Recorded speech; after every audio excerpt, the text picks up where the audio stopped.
Alright, in this video today I'm going to be discussing the differences and similarities between the Indonesian and European made Solars. So real quick before we get started, I just got to say I'm not sponsored by Solar or anybody to say this or talk about this. I'm not famous, I'm not some virtuoso guitarist, I'm not in some amazing touring band. I'm some guy on the internet who clearly likes guitars. You know, I do the casual online music thing. You can check me out on Spotify and streaming and stuff. I've got music videos on YouTube here. But yeah, I just want to provide some information if you're wondering the difference. Also got to say this isn't like a full review. I've got reviews of both these guitars on my channel. And also this isn't super scientific because obviously like this is an A series and then this is like an AC series. I don't have a European made A series or whatever, but we can still talk about the general differences. So let's jump right in. First of all, the looks. They both look pretty great, honestly. I only have this one European Solar and it looks pretty flawless. With the Indonesian Solars I've gotten, this one right here, this A1.6 is the most pristine one I have. All the other ones have some like issues or glitches. Just like cosmetic wise, they play perfectly fine.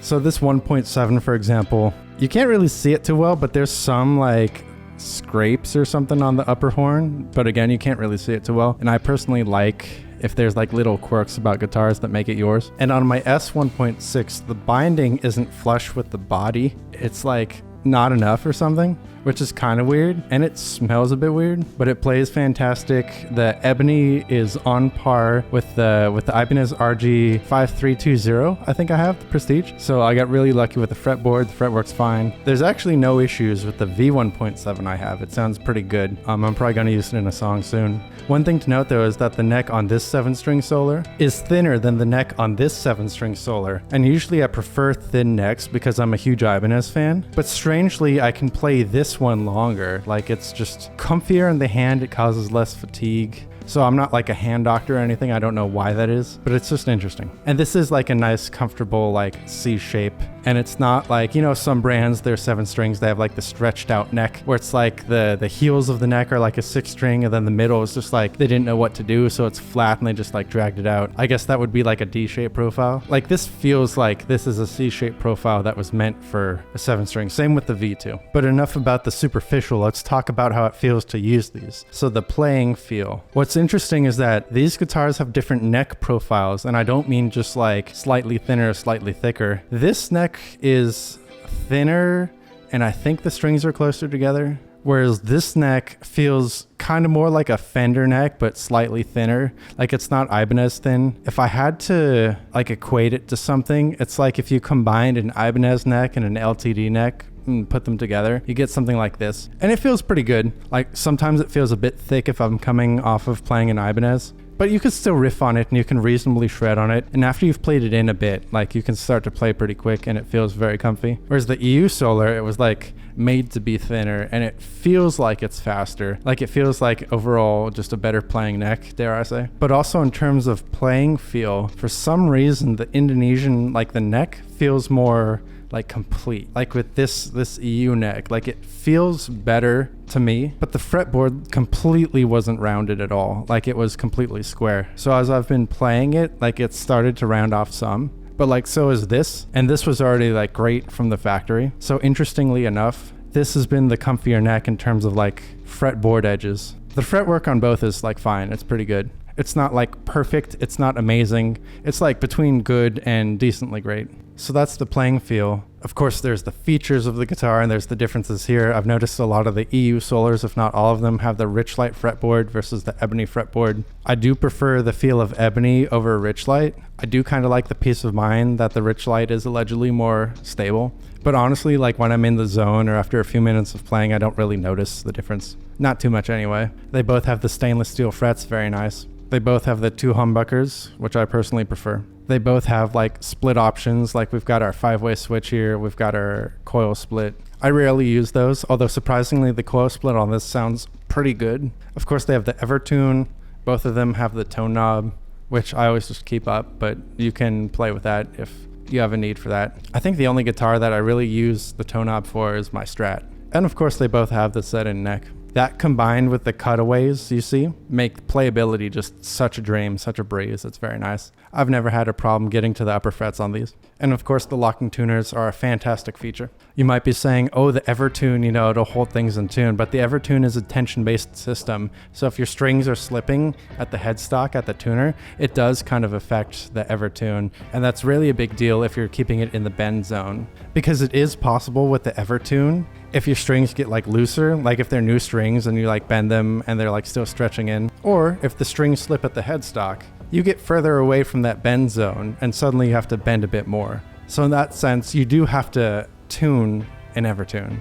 Anyway, so much for features. Let's talk about the components real quick. So the components on this, they feel like they're Indonesian-made, if that makes sense. Like, they're not terrible. They're not like Indonesian-made from the early 2000s. This is like a pretty modern, pretty good quality. I've made a bunch of songs with this, but I have noticed that there's some noise interference. Like, they're not the most solidly wired or the most grounded, the most shielded. It also doesn't help that I live in an apartment, so there's a lot of people with their Wi-Fi and like other stuff all around me. The EU Solar, I've had no like grounding issues or anything like that, no noise or anything like that. So it's just higher quality stuff, and they just paid a bit more attention to like the shielding, etc. But in a full mix, if you've got a good noise gate or even a decent noise gate and you know what you're doing, and maybe you cut out some of the noisier like pauses, you're not going to be able to tell the difference. It's pretty usable. So we could talk about the sound real quick.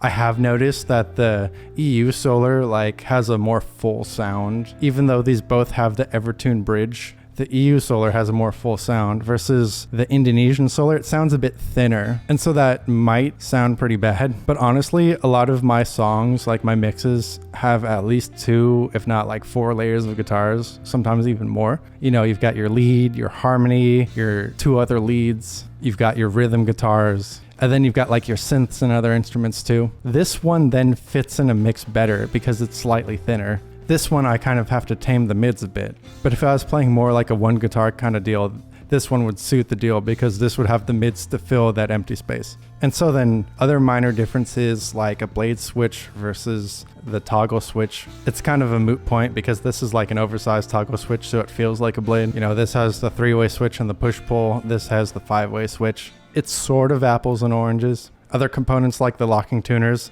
they both work perfectly fine. The Evertune bridge is the same for both. I've noticed the same performance for both guitars when it comes to the bridge. So then the question is, if I had to pick one, like which one would I pick? That's probably what you're wondering, what you're gonna ask. So obviously I wouldn't pick just one. I bought both of them. Again, not sponsored. And I've used both of them. I've enjoyed the music I've made with both of them. Sounds pretty good. But of course you want the answer to the question. I'm not just going to cop out and say everything's fine. And so I'd have to say, even though this guitar here, the EU Solar, is all around a more solid package, I would have to go with the Indonesian Solar.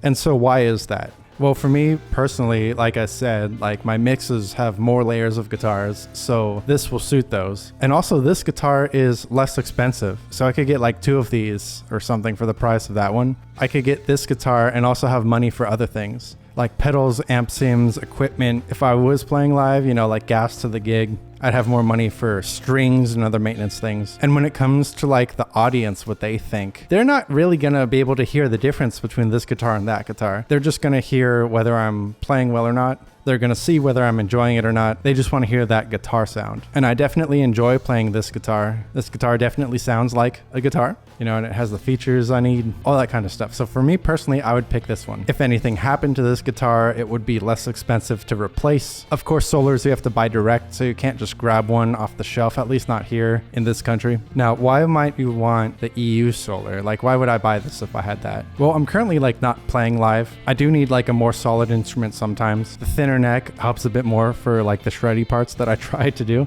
You know, it still has that Evertune bridge, which is great for recording. It's really a great guitar if I just need to get some recording done or something. I just need to play some guitar and I need a solid instrument, no problems. You know, I don't have to worry about buzzing, like maybe someone downstairs is causing a lot of EM noise through whatever it is they're doing. This guitar I can definitely count on and it'll help me get the job done. You know, it'll be solid. No wiring issues or anything. Definitely if I'm doing like singular guitar tracks or if I'm like practicing or something, like I would definitely reach for this one. It's got a good sound, so I'm going to be motivated to keep practicing. It's nice and playable. It's going to stay in tune. If I have an idea for a recording, I can jump in to like my DAW and make a recording. It's going to sound great no matter what. Just a nice, solid, inspiring, high-quality instrument. Whereas the Indonesian Solar, it definitely feels like a tool for the trade, and it does feel good to play and stuff. but it's definitely missing that kind of extra feel, if that makes any sense, of a higher quality guitar. Like, it's a fantastic upper mid-range guitar, but it doesn't have the feel of like the made in US or the made in Japan or the made in EU guitars.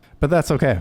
You know, if you're passionate for the music and you have an idea, it kind of doesn't matter which guitar you pick. Because when you get into the flow of it, you know, when you're in that kind of flow state, it kind of doesn't matter which guitar you have. As long as the guitar works, is solid enough, it won't slow you down or get in your way. As long as it doesn't like hold you up to tune and then you forget your idea. And as long as it sounds good in the recording. And both of these guitars definitely fit that criteria. So there you have it. Those are my thoughts So there you have it. That's the discussion review, mostly discussion, between an EU Solar and an Indonesian Solar. Again, not the most scientific because they are technically different body shapes. They've got different fretboard materials. But yeah, those are the general differences and what to expect. So let me know, was this helpful? Did I miss anything? Would you like some more information? Did you like this? Did you dislike this? Leave your comments down below. You know, this is YouTube, so I'm obligated to say the YouTube things, okay? It just works. So be sure to, you know, like, comment, subscribe, share the video, print out every frame, mail it. And as always, peace.